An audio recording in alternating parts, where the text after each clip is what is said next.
Chat, YouTube, we got pregnant teen discovers mom killed her boyfriend. Let's get into this. This is 55 minutes. We gonna fast forward this shit.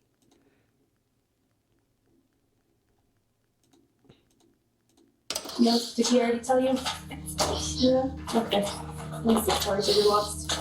This is 17-year-old Elizabeth Baldonado. A few hours ago, her boyfriend was found mysteriously shot dead in a back alley. She's bad. Yeah, she wants to hurt the person. She's bad. Tragically, Elizabeth is also pregnant with their child. Her mother, Ortiz Chavez, is trying to comfort her daughter.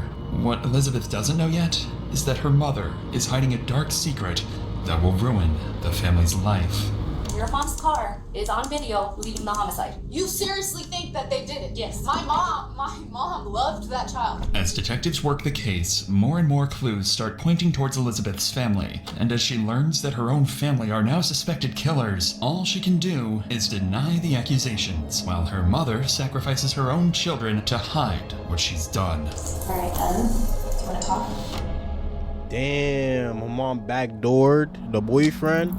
It's a quiet Friday morning in downtown Albuquerque. The 16-year-old boy walks alone through a back alley on his way to work, unaware that a killer is waiting for him inside one of the parked cars. 16-year-old boy.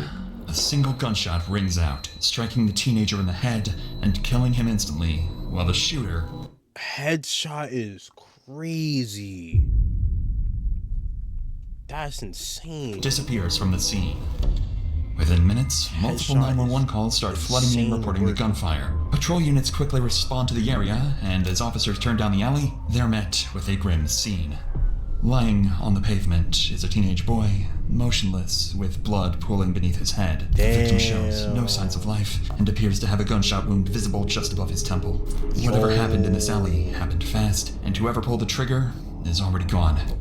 Officers call it in and begin securing the perimeter. With no weapon in sight and no ID on the body, they now need to figure out who he is and why he ended up here. Backup units soon arrive and start canvassing the area, looking for anyone who might have heard or seen what happened. And before long, two witnesses come forward, claiming they saw something strange right after the gunshot. Did you hear it? I didn't hear anything. I steep up to one of them at the nightstand rail. He turns around, runs back to the alley, and takes off down the street. I just saw strange cars that aren't usually here. I just went circling and I noticed some weird activity and I just had this gut-wrenching feeling that someone was about to get shot because there were just weird people back here. And I saw this kid, this guy right here, he was over here talking to some girl. And last minute I saw him there. I turned the corner and I heard a gunshot when I was on this side of the road. So when I came back over here, the car was down. You heard one shot? According to witnesses, a single gunshot was fired, followed by a group of teenagers scrambling in every direction. One of them was seen jumping into a car with a girl before speeding away. The information is vague, but it gives police a starting point. Detectives soon arrive at the scene and launch a formal homicide investigation. While examining the body, they notice something odd about the victim. He's still wearing an apron, the kind used by restaurant staff, suggesting he might have worked nearby. That small detail sends them straight across the street to the only restaurant in sight, Lindy's Diner. Inside, the owners immediately recognize the victim. His name is Josue J. Ruiz, 16 years old, a dishwasher who'd only started a few weeks earlier. They tell police Jay's grandfather is a regular customer, and officers are able to call him and ask him to come down to the scene. When Jay's grandfather arrives, detectives have to break the tragic news to him. But what he tells them about Jay's life will start to hint at darker things he may have been involved in. So I don't know if anybody's told you this, and I was trying to see if you were obviously Josue, is that how you say it? Yeah, Josue's passed. So that's what we're here for. Is we're here to try to figure out what happened and try to do the best we can by Josue. Alright. He's your grandson, is that correct? Okay. He was involved with something, but I could never get the truth from him. I could never get the truth.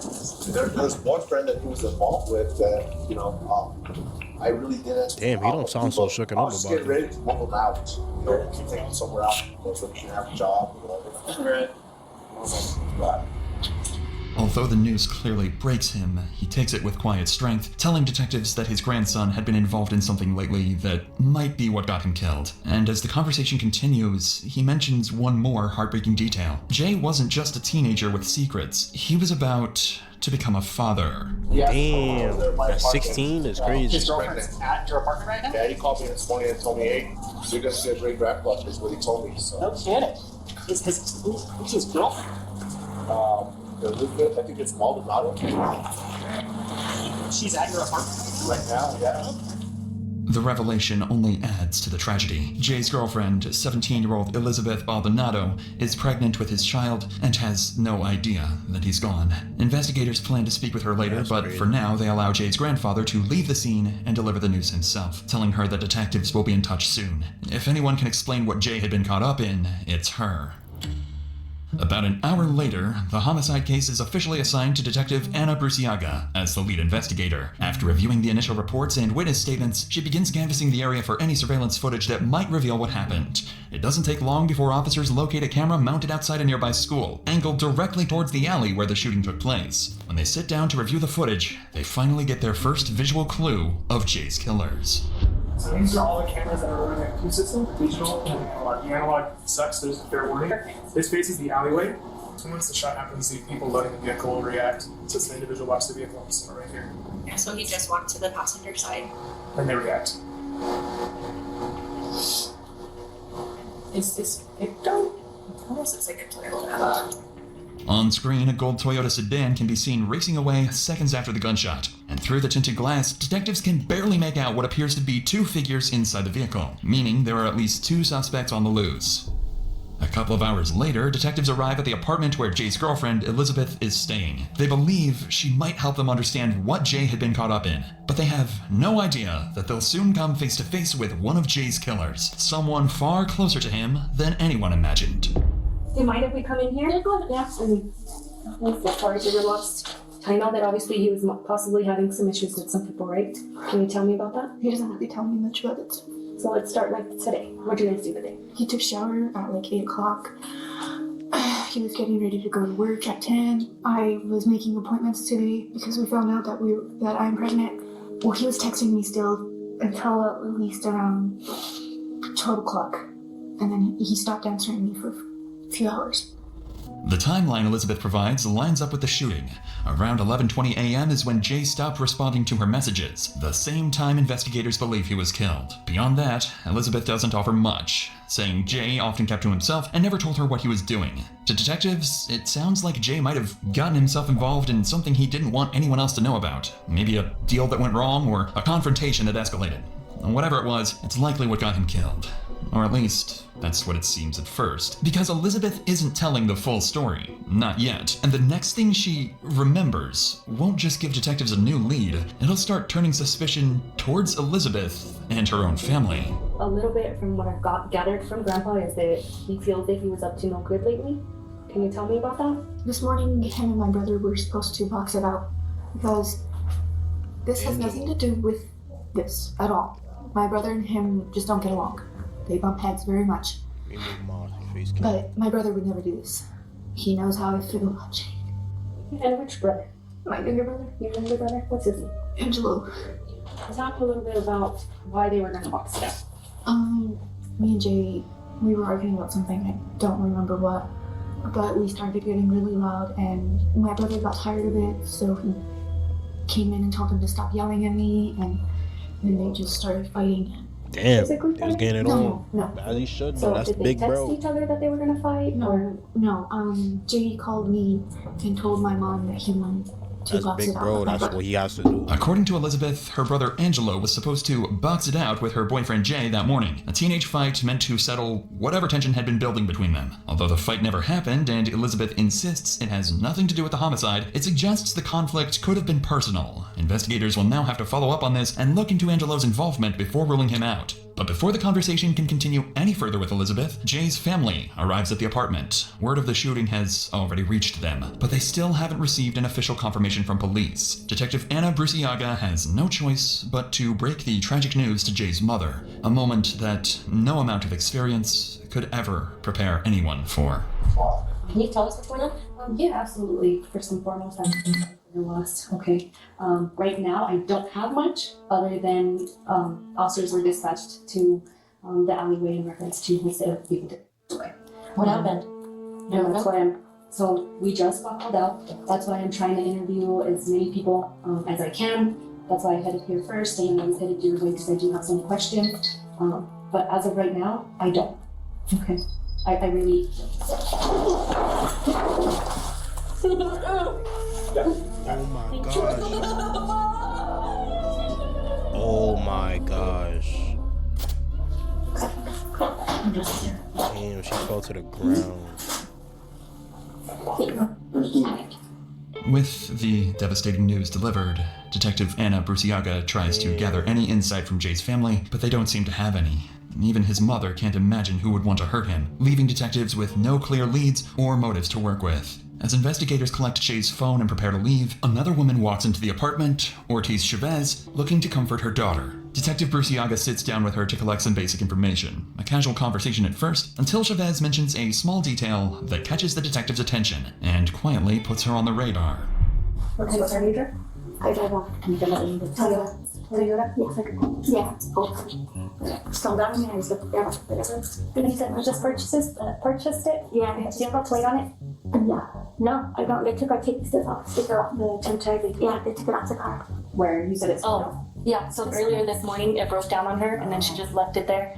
As Chavez describes her vehicle, Detective Bruciaga immediately recognizes the description. A gold Toyota sedan, similar to the one caught on surveillance footage speeding away just seconds after the shooting. The connection is hard to ignore. Bruciaga notes the details, but decides it's too early to jump to conclusions. Wanting to verify it as quickly as possible, she wraps up the initial interview with the family and heads out with officers to the spot where Chavez abandoned her car that morning. When they arrive, the car is nowhere to be found, and Bruciaga starts suspecting Chavez might be hiding something.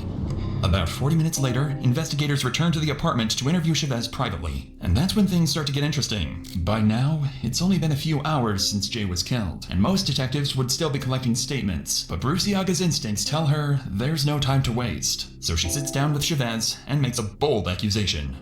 So here's the thing, okay? So I believe your car was used in today's homicide. Okay? You're lying to me. No, I am not. So you stole the car? That's why I'm talking to you. Okay, so if you don't tell me who had your car, I don't know. It's your car. I left my car at the side of the road. okay. I didn't lend my car to nobody. Detective Bruciaga is quick to connect the dots, suspecting that it's Chavez's car that was speeding away. But Chavez claims she abandoned it, and it must have been stolen. However, the detective is about to take things one step further, because if Chavez's car was used in the murder, the next logical question is who was behind the wheel? And with what Elizabeth revealed about the planned fight that morning, there's only one name that fits: Chavez's son, Angelo. So what I'm getting at is that what are the odds that your son and his friends have a problem with Jay, and Jay is now dead, and people are telling me it's your car on scene. But my son said he wouldn't, and they went to fun, and I was with them today. Okay. So you were with them all day? Yes. My son had an interview at 9 o'clock, and we were over at the Whataburger over there. You drop him off? No, I didn't leave the Whataburger. Okay, so you waited for him to be done? Yes, and we went back together to my house. Okay, then you guys go back to the house. Mm-hmm. Okay. And he stayed there, and I left with myself, the car, to go see Elizabeth. Chavez's morning timeline only reinforces the detective's suspicions. If she really abandoned her car around 10:30 that morning and it suddenly vanished, then there's a very high chance it's the same gold Toyota caught on CCTV later when Jay was shot. Witnesses also reported seeing a young male and female inside the car. And with Chavez having both a teenage son, Angelo, and a daughter, Elizabeth, things are starting to look very suspicious for her family. For now, though, all of this remains as just early suspicion. After all, detectives know Jay had been hiding things. He was secretive and clearly mixed up in something he wasn't telling anyone about. But there's something eerily strange about Chavez's demeanor that Detective Bruciaga can't ignore. Even after being told her son might be involved in a homicide, she stays quiet, almost detached. Not the kind of reaction you'd expect from a mother facing that sort of accusation. And the longer the conversation goes, the more convinced Bruciaga becomes that the mother sitting in front of her knows more than she's letting on. So the detective decides to take an even bigger risk this time and make an accusation that most investigators would hesitate to ask this early on. So, did you shoot Jay? No, I didn't. No. He's a kid. He's a baby. I know, but somebody That's a did. bold question. But I also feel like you know more than you're telling me. Because again, I'm telling you, based on your demeanor, I think you know what happened. And I know it's your car. And I am going to confirm it on video surveillance. I hope you do, because I'm like lost right now. Again, Chavez's reaction isn't what Detective Bruciaga expects at all. Instead of breaking down or reacting defensively, she simply denies it with a sorrowful face. This response leaves Bruciaga torn between two possibilities. Either Chavez is innocent but in complete shock, struggling to process what's happening, or she's carefully keeping her composure to hide a guilty conscience and protect her children. Either way, she sticks to her story, and with nothing concrete so far, the interview comes to an end. But even without proof, Bruciaga can't shake the feeling that her instincts are right, that one of Jay's killers is sitting in this very apartment.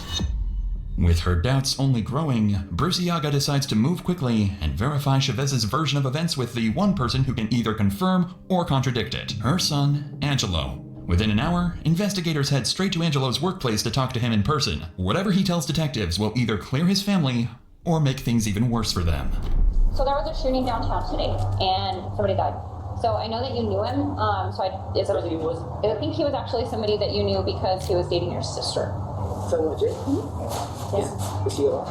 No, he's not. He's dead. So I just wanted to find out you just a little bit. Can you tell us where you thought this went? He's still a grandfather's sister. Okay, yeah, for sure. So explain to me what this whole, your mom and your sister explained, this beef between you and Jay.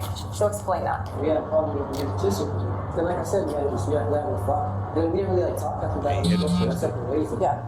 So, your sister tells your mom tells you that Jay wants to fight. So when did you guys plan to meet? I didn't plan nothing. He assumed. Because I was just like, we're good. We had all this shit and stuff. Like, we're good. He said he wanted to do 8 o'clock. Today? Yeah. Yeah. And you mean your mom said? He told me that's what Jay told me. Like, that's what Jay told me to tell my sister to tell me. But so on and so forth. This is what I told him. That you're supposed to meet. Where were you guys supposed to meet? He just said he wanted to fight me. He didn't talk to me already, so I assumed. We got married, right? Angelo confirms most of what detectives have already heard from his sister and mother, saying Jay wanted to box it out that morning, but the fight never happened. Beyond that, there isn't much new information, and his version of events lines up neatly with his mother's timeline. For now, their stories seem consistent. But until those details can be verified, Detective Bruciaga knows she has to take everything they've said at face value. However, before investigators can dig deeper, Angelo's mother suddenly walks in, and this time, she's far less cooperative. He's not even a baby. You're not even be talking to him. He's home. But he's not in trouble, so he doesn't have to be 18 for us to talk to him. I don't understand it for her. I mean, it's up to him. If he doesn't want you here, he doesn't have to have you. Huh? Yeah, my sister and Boris here. I had to have him go pick up. Talk to my sister. So there is one thing that we are going to need, just like you talked with your sister, we can get your phone. So we're going to secure Mom acting very suspicious right now. I don't have a phone. But yeah, your daughter's an investigation, like I explained to you earlier, Elizabeth. I'm taking your phone. You're not giving it out until I'm done with it. But as soon as I'm done with it, I will give it back to you. Do you want me to take you to go find where your car was left? Because we've been all over there, we can't find it anywhere. Well, I'm gonna go shortly, but I want to make sure that my kids and my family get home. And right now, my biggest concern is I just want to go home. What's your biggest concern? I want to go home. Yeah, you absolutely go home. Despite investigators' attempts to convince her otherwise, Chavez insists on taking Angelo home. Even if her intentions are innocent, this sudden change in behavior doesn't help their case at all. If anything, it makes it look like an attempt to shield her son from further questioning. With the interview shut down, officers seize the family's phones, hoping digital evidence might reveal what they're not saying out loud. Back at the police station, detectives spend the next couple of weeks combing through statements, surveillance footage, and phone data. What they find begins to reshape the entire case. Among the first discoveries are text messages showing that Chavez was directly involved in arranging the so-called boxing match between her son Angelo and her daughter's boyfriend Jay. In one exchange, Elizabeth texts Jay, saying that Mom says they'll be there at 8. Other messages suggest there may have been a gun involved. In one text, Elizabeth writes, "I'll be there too because I don't want anything like they pull a gun out." Investigators also uncover signs that Jay and Elizabeth's relationship was deteriorating, with both of them talking about breaking up. In one message, Jay tells her directly, "I'll talk to you when it comes to the baby, but I ain't doing this with you anymore." But even more alarming were the contradictions in the family's statements. Elizabeth told detectives her boyfriend didn't leave the house until 10 that morning. Yet, Jay's phone shows him texting others about Angelo not showing up as early as 8 o'clock. In one of those messages, Jay texts a friend. "They didn't show. 8 o'clock, the mom said, and it's 9. Man, her family's a bunch of I swear." Additionally, detectives uncover another name that hadn't come up before. Elizabeth's older brother, Gilbert. In his messages, Gilbert expresses anger towards Jay and even makes promises of retaliation. By the end of the review, Detective Bruciaga becomes convinced that the entire family might be involved in planning what happened that day. Now, it's no longer a question of what happened, but who did it and exactly why.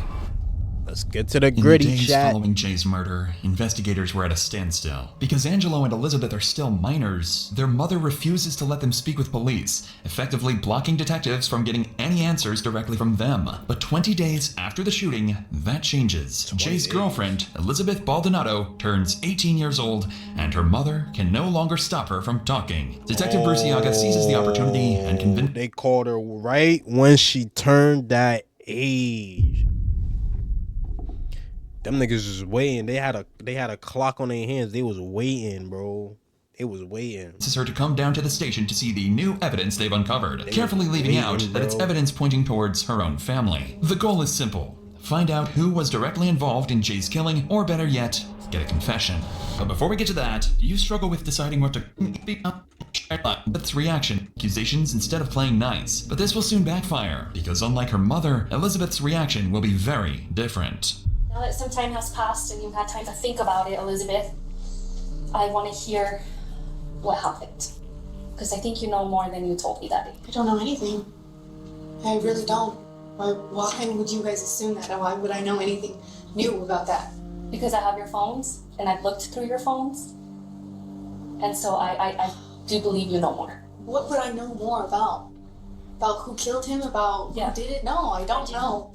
I really don't know who did it. If I knew who did it, I would have told you already. So I know that you and him were having some problems and he broke up with you and you wanted to get back with him and he told you no. I will talk to you when it comes to the baby, but that is it. And he wanted nothing to do with you. So you're assuming that I had someone do something to him? Are you serious? Okay, here's the thing, okay? I loved him more than anything in the world. I would never do anything like that. I would never have anyone do anything like that because I loved him more than my whole life. And actually, I do know that because you guys texted, "I love you so much," tons. So I do know that, okay?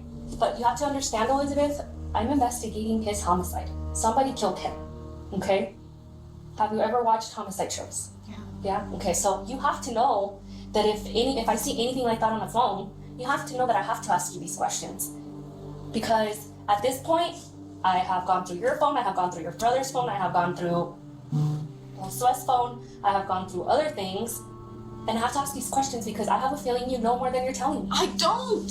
I really don't! I don't know anything more than I'm telling you. As planned, there is no small talk or warm-up. Right away, Detective Bruciaga tells Elizabeth she's not being fully honest. The approach is blunt, and it's clearly hitting a nerve as Elizabeth quickly grows defensive. But Bruciaga isn't backing off just yet. She's about to bet everything on her next move, laying out every piece of evidence she has against the family in hopes of eliciting an admission from Elizabeth. So you brought up that your brother Gilbert had mentioned and said that he was going to send someone up there to take care of it. But he didn't, because my brother knows that if he were to do anything, I would never speak to him again or at all. I would have him part of my life at all. So Gilbert didn't do it. Why would my brother do it? My brother literally knows how I feel about him. So I'm pretty sure you've been in the household and have heard conversations. Correct? Heard what?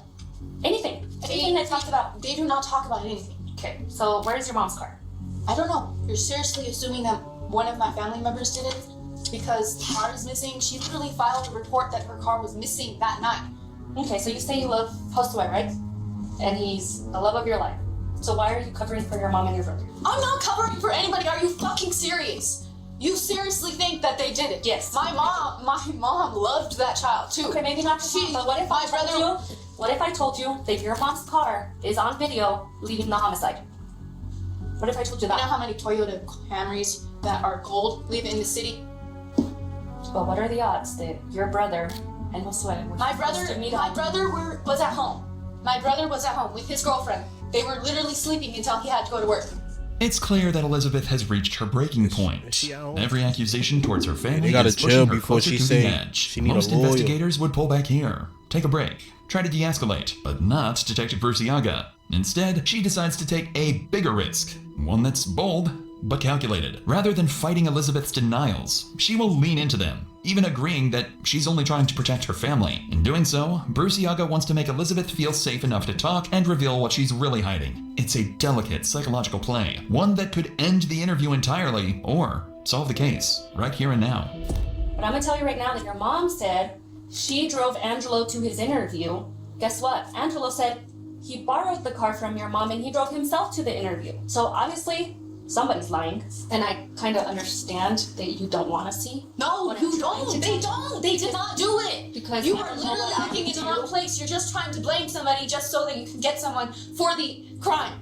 I know they didn't do it because, well, I don't know for sure, but I know they wouldn't have done something like that. They know how much that would crush me, and literally they have seen how much I have died these past 2 weeks.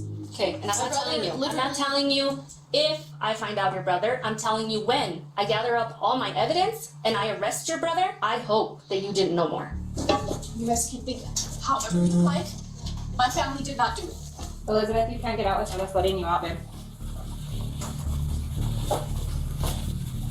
Elizabeth, I think you're ready to tell me more than you're telling me, okay? You have to realize, Elizabeth, that somebody took your baby's dad's life, and now that baby is not gonna have a father. And as much as you love your family, they still took your baby's dad away. Now that baby's not gonna have a dad. I don't think I know that. This is really all I think about it. The worst. Can we finish talking in the conference room? Just because I can't hear, actually.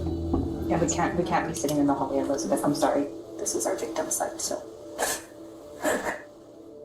Elizabeth's finally had enough. The weight of the questioning breaks her down and she's emotionally exhausted. Detectives try to take advantage of the moment, hoping her vulnerability will make her open up, but Elizabeth doesn't budge. Through tears, she keeps insisting her family is innocent. With nothing useful coming from Elizabeth, the interview ends. She's escorted out of the building, and investigators are back to square one. Still, Detective Burciaga can't shake her suspicions. She knows this family is hiding something. What she hasn't figured out yet is that she's been focusing on the wrong suspects all along. Oh. Over the next couple of months, That nigga looks disgusting. she's been focusing on the wrong suspects all. Holy jump scare, bro. God damn, this nigga gotta be short as shit, huh? along. Over the next couple of months, She looks short as shit. the case remains wide open. Investigators keep digging, and what they find is even more alarming. First, they learn that Chavez never followed through with her stolen vehicle report from the day of the murder. Then, while combing through phone data, detectives uncover explicit threats from Elizabeth's older brother, Gilbert, directed at Jay. In one message, Gilbert writes he's gonna catch one, clearly hinting at plans for violence. In another text, he says, "Delete our messages and don't say anything about me saying I was gonna shoot him. It wasn't me for real. I ain't trying to deal with cops." Based on these details, investigators start to speculate that Gilbert may have taken things further, possibly supplying a gun, or even using it himself to shoot Jay. Chavez, realizing what her sons had done, may have then disposed of the car to cover their tracks and build an alibi for the family. The new findings push Gilbert to the top of the suspect list, right beside his brother Angelo. so but as dumb, compelling bro. as Why the are theory you texting sounds, what you doing? it's still just Why are you that. texting the crime a you theory. doing, bro? The case remains strong on suspicion, but weak on proof. And Detective Burciaga desperately needs anything concrete from the Baldonado family. So, on May 19th, 76 days after Jay's murder, Burciaga and a team of 2 officers months? head to the family's house 2 months determined in to confront a them week? face to face and see if she can pressure someone into cracking. When the investigators arrive at the door, no one expects how quickly things will get heated. Oh, hi Gilbert, how are you? Can I actually talk to you? This nigga is a midget, bro. God. I was like, this nigga looks small as shit. Comes to find out he is. You, Gilbert? You know what it's about because, you know, I've already done some research. I'm not gonna talk to you right here in the door. Do you want? Now imagine if he was the shooter, bro. I'm not gonna lie, bro. If I ever go out and it's one of these motherfuckers that kill me, bro, I'll be mad as a motherfucker, bro. I'll be mad as a motherfucker, bro. That ass. Come talk to me over here. Hi, Elizabeth. How are you? Good. Okay. Is your mom here? She's showering. You might want to go tell your mom that I would like to talk to her again. I'm going to talk to Gilbert if he's willing to speak with me. And Gilbert, again, I don't want to talk to you right here in front of the door. Do you mind coming even over here? Yes. So, tell me what you know. Like I said, I do it. Like, Okay, so I'm not going to play games with you, okay? I know you threatened to take care of Josue. yeah, but I didn't do anything. Okay. I was getting up here. I couldn't do it. Okay, so obviously you do know why I'm here and why I'm talking to you now. You want to discuss, or do you want me to just take it for at face value? I already saw the Facebook, so... Huh? So you can do whatever I do, shit. So Okay, so I'm innocent.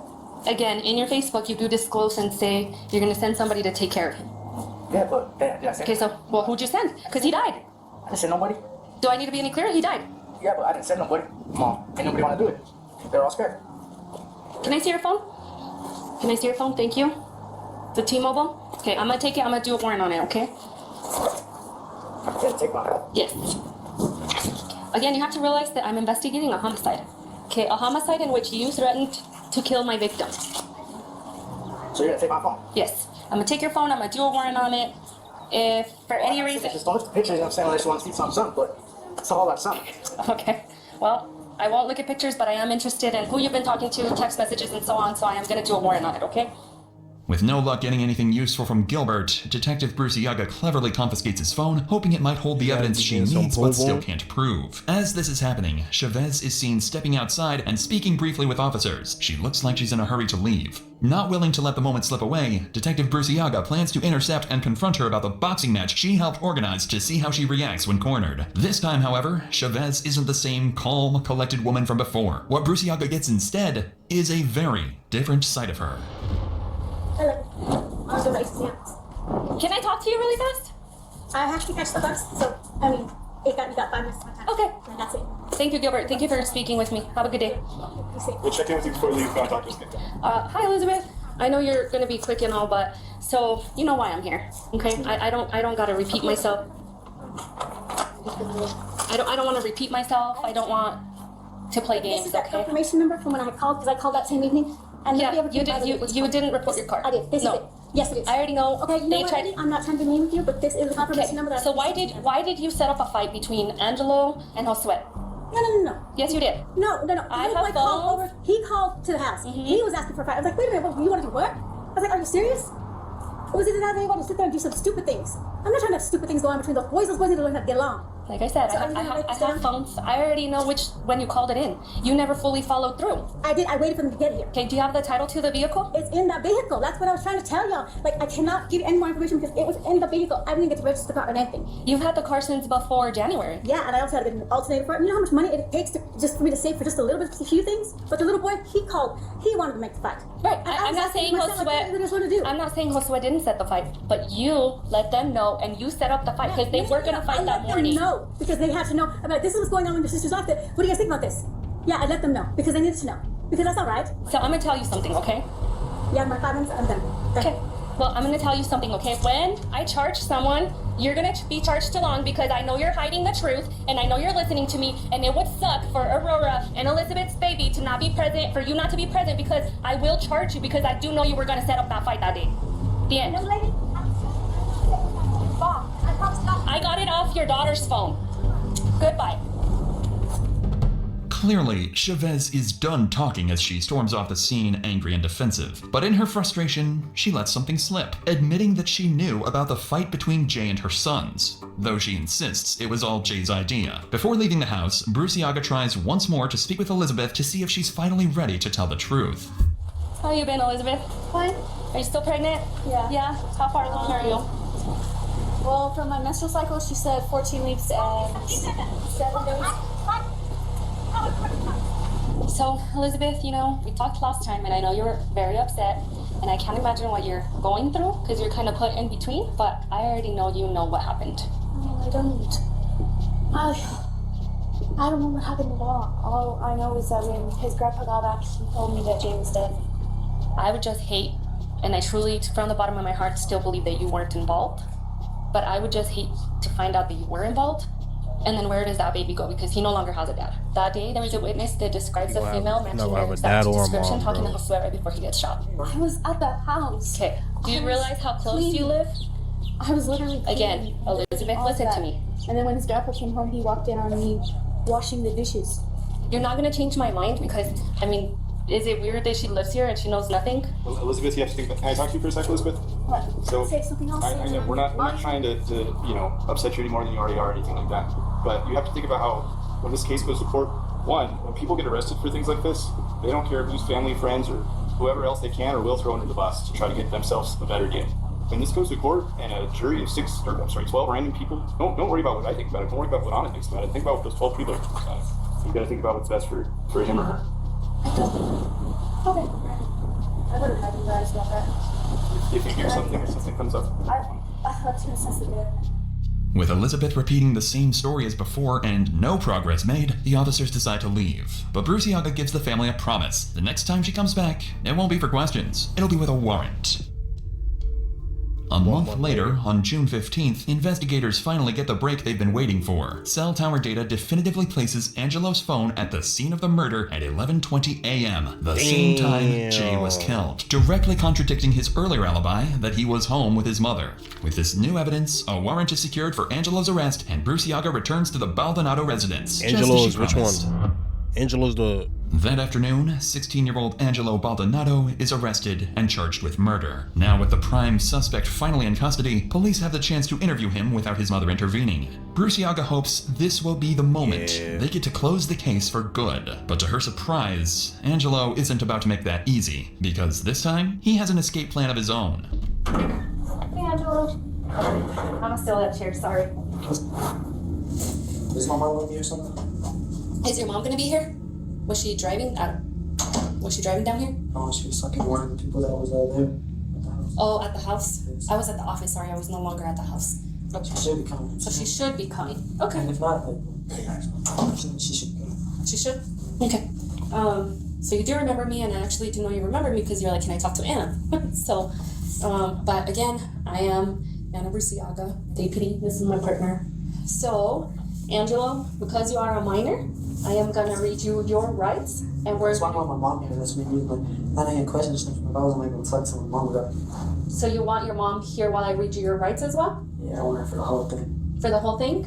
Okay, sure. That's me so much. At this time, you are gonna get booked for your warrant. Okay. I'm shaking my head, bro. It's a homicide. If he was the one that did it, bro. Man, oh man, bro. Okay. Again, because you said that you wanted to speak to me with your mom, I can't ask you questions. At You this ain't point, need your mom I am when booking you you for the was doing homicide that warrant. shit, bro. And that's all I can do. It's certainly not the response Detective Bruciaga was hoping for, but it's hardly surprising. After months of his mother keeping him away from investigators, Angelo refuses to speak without his mother or a lawyer present. With no cooperation and no confession, there is nothing more detectives can do. Angelo is booked into the county's juvenile detention center, held without bond while prosecutors prepare to take the case to trial. For now, he's the only family member officially tied to the crime, and investigators believe they've finally got Jay's killer behind bars. But what no one has caught on to yet is that Angelo isn't the one who pulled the trigger. He's just a scapegoat, taking the fall for a killer who's still free and quietly getting away with murder.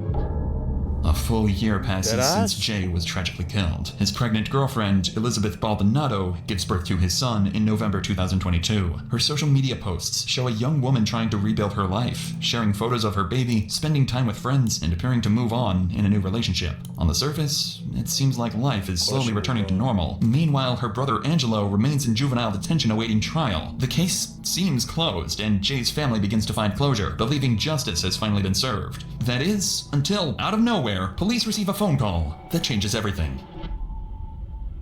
In March of 2023, a woman contacts detectives claiming she's been talking to Elizabeth's older brother Gilbert on Facebook, and according to her, he's just confessed to knowing exactly who killed Jay that day. I've been kind of watching everything that goes on Facebook, and I was able to see that Gibby was pretty hateful towards his mom, and so I figured maybe I could to get him to say something about it. So I messaged him, why is your brother locked up? Because my mom and him went to go find my sister's baby daddy because he beat her. And when they got there, my sister's baby daddy tried to pull out a gun, but he got hit before he could even get his gun. But they put the murder on my brother. I said that. Oh my gosh. Let me run that back to see if I heard what I heard, bro. And him went to go find my sister's baby daddy because he beat her. And when they got there, my sister's baby daddy tried to pull out a gun, but he got hit before he could even get his gun. But they put the murder on my brother. I said, that's real. That's why they put it on your brother. He said supposedly witnesses were there and said it was him. And they say they also got video and that it looks like him in the video, but you can't see it. All you see is a big ass group and then everybody scatters. I said, what the f***, your mom didn't tell nobody, it wasn't him. He said, no. He said, the crazy part is my little brother ain't telling on my mom. That your mom did it and let your brother go down. And he said, yeah. Oh my gosh. No. So the mom off them? Nah, gang.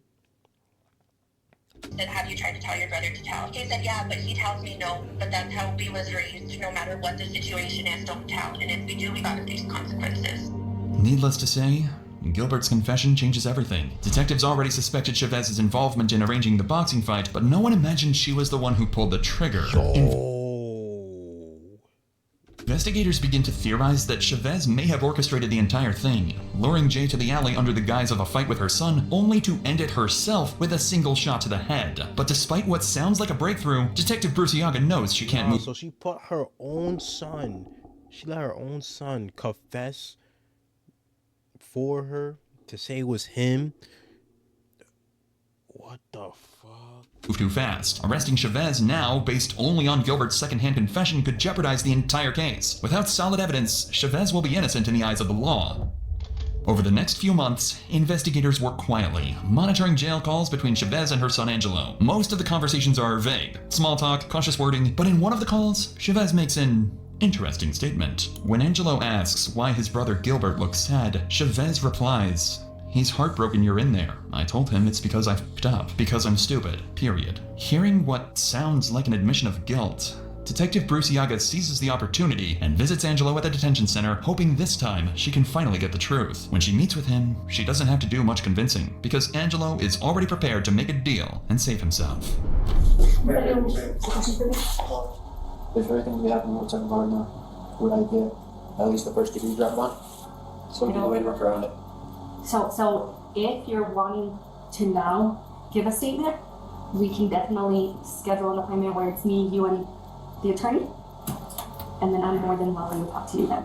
After Angelo agrees to cooperate, detectives quickly arrange a formal interview with him and his attorney present. Angelo ends up corroborating his brother Gilbert's confession, confirming that it was his mother who pulled the trigger and drove away from the scene. With both sons telling the— Oh my gosh, bro. Yo. same story, there's only one crucial piece missing to solve the case: a confession from Chavez herself. Without her own words, the defense could argue that the boys are lying or that their statements were coerced.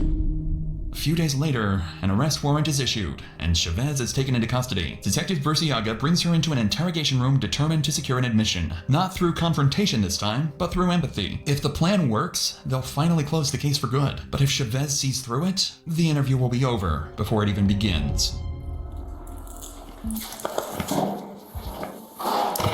Nah, she definitely did it, bro. Look at her face. She knows she did it, bro. She got her head down and everything, bro. I know. She knows she's that cooked. you obviously recognize me because we've met in the past more than once. Okay.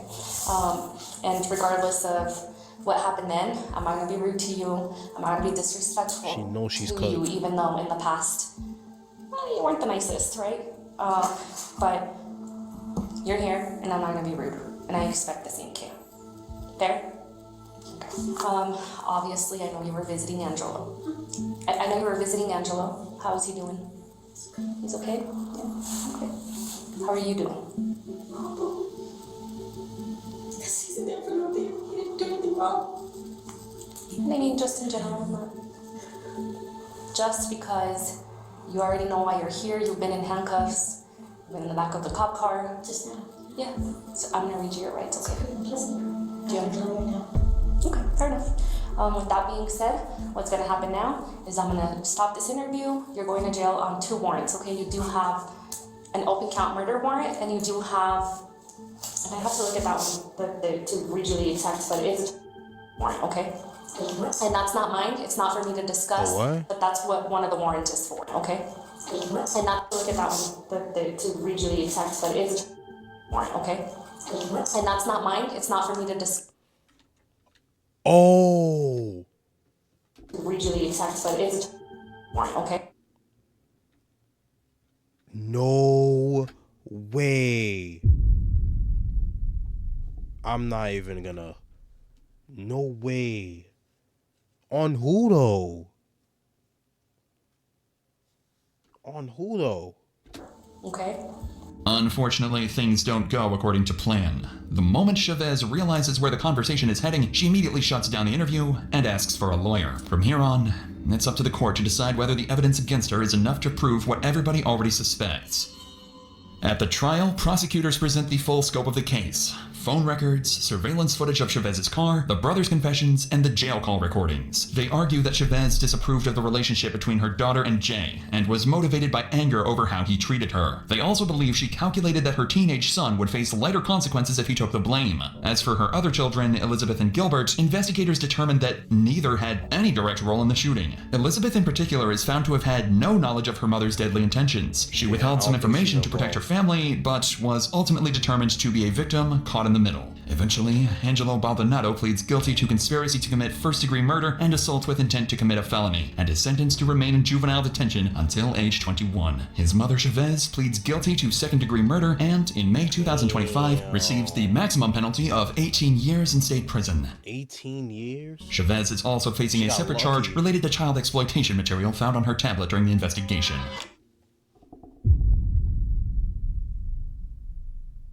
What?